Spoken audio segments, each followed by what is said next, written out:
Alain, the protagonist of the strongest Mega Evolution, the rival that Ash could never defeat, and the one Pokemon trainer who could stand toe to toe with legendaries and champions. Such a fan favorite character should reasonably be applauded for having such an amazing legacy, right? Well, what's up, guys? Welcome back to another episode of Critical Hit, where you're going to join me, Ross and Burst, on another deep dive into the Pokemon anime. Don't forget to like, subscribe, and join the Brave Asagi Discord, your hub for all Pokemon anime discussion. As always, let's start with a bit of a recap. Alain is the main protagonist from the Pokemon anime side series, The Strongest Mega Evolution. This side series was written by Pokemon's head writer Atsuhiro Tomioka, storyboarded by Yuji Asada, and animated by Pokemon's lead animator Masaki Iwane. A total of 4 of these specials were created, with the final one airing alongside the first episode of the Pokemon xyz arc. The top staff of the anime went all in to create these side specials, and a lot of love and care were put in to make these as cohesive with the main anime, Pokemon XY, as possible. The Strongest Mega Evolution was a very well received addition to the Pokemon anime. Funnily enough, in an interview with the series director of Pokemon XY, Tetsuo Yajima, Alain was always originally planned to be in the main Pokemon XY anime. The specials were created as a way to set up his backstory and development before he crossed paths with Ash. Originally, these specials did not focus on Mega Evolution, but Yajima thought it would be a unique concept for the story. So, with all that information, it would be reasonable to assume a lot of effort was put into Alain to make him a great character, right? Well, you'd be totally correct if Alain was only a character in the Strongest Mega Evolution. Let me explain. In the Strongest Mega Evolution, Alain was a calm and collected character who was very short on words. Alain was always carrying a lot of baggage that we initially didn't know about, and it always seemed like he was journeying with a weight on his shoulders. The thrill and the satisfaction Alain got from battling was stripped away from him when he lost to Lysander, which turned his initial goal in the researching Mega Evolution with his partner Charizard into a path for power where he could constantly seek out the next big challenge to prove his worth as the strongest Mega Evolution user. A very strong narrative was built around Alain that was obviously influenced by his character inspiration from Anakin Skywalker from the Star Wars series. Despite these somewhat toxic motivations, Alain had friends to keep him level-headed even in the most tense of situations. Alain's on-again, off-again girlfriend Manon would commonly be able to bring out Alain's innocence during downtime, as well as a Hoenn champion, Steven Stone, who's my personal favorite champion, serving as both a rival and a mentor figure for Alain, always being able to keep him in check in moments of poor judgment. The Mega Evolution specials were able to create and cultivate a very complex protagonist for the Pokemon anime compared to the main protagonist of the main Pokemon anime, Ash Ketchum, who was a bit on the lighter side when it came to narrative. Unfortunately, the complexity of this character and their treatment in general falls apart as soon as the xyz arc begins. So like I previously mentioned, Alain's main group of friends, Manon and Steven, were the only reasons why Alain was able to show off this multi-layered character he was in the specials. However, in the xyz arc, Alain takes on a lone wolf approach due to the events of Act 4 of the Mega Evolution specials. Alain blamed himself for Manon's chestman falling ill while he was taking a trial by Lysander, which caused him to strive for power even more than he already was. This is the first red flag, as Alain taking the trial has absolutely nothing to do with Chessman's encounter with Zygarde, so his frustrations largely don't make any sense. It would be different if Alain actually played a part in Zygarde's aura, putting Chessman in a coma, but he wasn't involved at all, so he's blaming himself for something he didn't even know was actually happening. So because of this, Alain's character takes a nosedive in writing quality as he becomes the generic, edgy meathead with no nuance. When Alain finally encountered Ash, a very dry character dynamic was created between the two.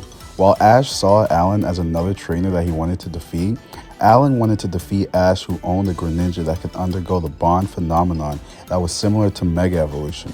However, in the same episode, Alain defeats Ash and Ash-Greninja with little to no difficulty. By that point, Alain had already fulfilled his side of the rivalry before they even officially became rivals. Now, we've gone through a handful of rivals with Ash that have a similar motivation, where the defeat of Ash is simply all they want. However, with a lot of these previous rivals, there was an extra dynamic that created unique character interactions with Ash that would help characterize the rival and build upon their overall relationship. In Alan's case, this type of relationship is non-existent, and the interactions between Ash and Alan almost never develop beyond a simple hi and bye. Take, for example, Tierno, a similar rival to Ash who also just wanted to defeat Ash just for the sake of defeating Ash. When you look at his relationship with Ash, the difference is night and day. Tierno and Ash's rivalry extended to their teams during the summer camp, which was a group effort with their friend groups. Beyond that, Tierno helped Ash develop a new fighting style that would assist in his gym battle against Karina.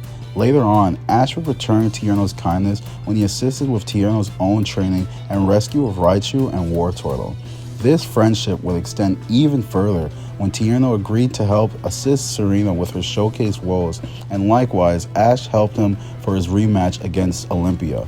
A very mutual and fruitful bond was created between Ash and Tierno, where both trainers continued to grow based on each and every one of their interactions, which is the blessings of a proper rivalry. Now, turning back to Alan, it seems like the writers didn't have the same idea in mind for Alan's rivalry with Ash. Alan did assist with Ash developing the bond phenomenon as well as training with Noivern, but the depth of their relationship doesn't go beyond that. There's no opportunity given for the duo to grow alongside each other, and instead their connection remains very flat and sterile. Alan tells his Charizard that battling Ash makes him nostalgic back to when he was still Sycamore's assistant, but that feeling of bliss is only ever brought up in that single moment. Likewise for Ash, the gap between him and Alan is never brought up, and it comes off like Ash only ever remembers Alan exists when they meet up. The loss against Shota and Wulfric shook Ash more up than any loss he took from Alan. On the contrary, Ash rather laugh off his defeats against Alan and move on with his day rather than feel any sort of motivation from it. It is all really jarring and comes off uncharacteristic for Ash. Instead, Alan's story continued to solely focus on the Team Flare plot, where he'll go out of his way to save Ash's Pikachu from Team Rocket in one episode, to then assisting in the forcible capture of the legendary Pokemon Zygarde with little to no thought given for it. As we know, Ash and Alan's rivalry culminated in the finals of the Kalos League, the same league that Alan wasn't even interested in joining before Ash mentioned he was competing. In the Kalos League, Alan is displayed as an absurdly strong threat, fatherizing every other trainer he competed against on levels we haven't seen since Tobias in the Sinnoh League. Funnily enough, Alan also reveals an extended team he has been hiding until the league, similarly to Tobias, who are all very high level despite only ever seeing Alan battle with Charizard and to a lesser extent, Metang and Metagross. With the blessings from the goddess of plot armor, Alan is given a full team that is equal to Ash's Kalos League team completely out of nowhere, and every single one of them disappear from the series entirely once the show is over. Now, I want to take the opportunity to clear up some misconceptions the community has had about Alan's power level for years. For starters, no, Alan did not fight the whole Weather Trio. While Alan did battle Mega Rayquaza, Mega Charizard X wasn't able to land a single attack on it, and it was quickly one-shotted by Dragon's Ascent. Likewise, while Mega Charizard did land some hits on Primal Groudon, that was only because it was focused on getting the natural energy. Once it finally got tired of Charizard, it also one-shotted it to the point where Charizard almost died. Mega Charizard never fought Primal Kyogre, was struggling very hard against Mega Metagross, and continuously overwhelmed by Zygarde 50% to the point where it needed to be saved by the Flare admins. Finally, when it comes to Malva, Mega Charizard was hard countered by Houndoom's ability Flash Fire, so Malva had to nerf herself by Mega Evolving Houndoom, which changes its ability from Flash Fire to Solar Power to give Alan Charizard a fighting chance. With these facts present, Alan's portrayal in the Kalos League looks all the more ridiculous instead of impressive. Finally, the infamous Exceed moment that sent waves all over the internet. Alain defeated Ash in the Kalos League finals with a victory expression that speaks volumes about the entire charade. Once that is over, Alain turns the other cheek to Ash as he allows Ash to be captured and then crucified by Team Flare, all without question. When the evil plot is finally revealed to him, he chooses to throw himself a pity party to lament his naivety and needs Ash himself, who is being suspended in the air along with his Pokemon, to give him a motivational speech in order to rescue Ash. It all sounds completely like a spoof that you see on like a YouTube parody channel. And when all is said and done, the entire story wraps up before Ash and Alain can even have a moment about everything that transpired or their rivalry up to this point. Instead, Alain and Manon say their farewells and we never see or hear from them ever again. That is, until Pokemon Journeys, when Alain returns in the Masters 8. You'd think by this point, Alain and Ash would have some sort of unique dynamic, being longtime rivals who are now in a division to decide the strongest trainer in the world, right? You couldn't be any more wrong. Ash and Alain's interactions are just as dry as they were 8 years ago, with the most acknowledgement they get from each other is a head nod and their infamous hi and bye exchange that still rings true 8 years later. It's a very big shame that the first example of a series with dual protagonists gives a non-existent character dynamic to both of the protagonists. It's hard to even justify the rivalry in the first place when worse characters such as Cameron or even Casey at the very least get to build a proper relationship with Ash. However, I'm not the only one here analyzing Ash. Joining me is my good friend Moot Monthly, who decided to take the opportunity to give his own stance. Take it away, Moot. Hey everyone, Moot Monthly here. Rasenburst offered me the opportunity to throw in my own 2 cents on the topic, so I'm going to advocate in Alain's defense a bit. In my opinion, Alain wasn't really a rival for Ash to begin with, nor was that the intention by the writers. As you said, Alain had his own storyline that really moved on its own pacing relative to Ash's. As such, he really served as a deuteragonist rather than a rival, so he can't really be judged by the same criteria. These 2 storylines really only merged at the end of the series during Team Flare's attack on Lumiose. Alain, generally in xy&z, served as a goal or a wall for Ash when it came to battling, rather than being a rival who developed alongside him. I think this distinction is pretty important.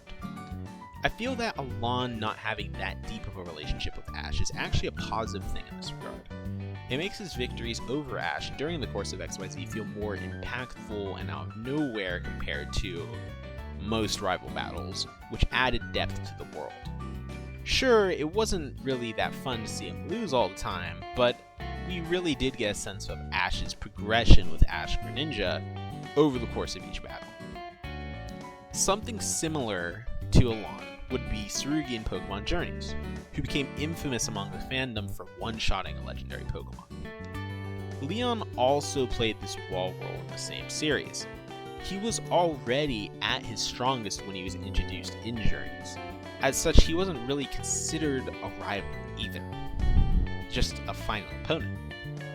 Overall, the relationship between Alain and Ash didn't really need to be that deep, just deep enough for Ash to want to beat him, and for Alain to be able to be influenced by Ash during the Kalos crisis. That's the only role that Alain really needed to play in Ash's story, and that's the only role that Ash needed to play in Alain's story. When it comes to actual rivals in the proper sense, Ash already had those in XY, primarily in Shota, and secondarily in Tierno.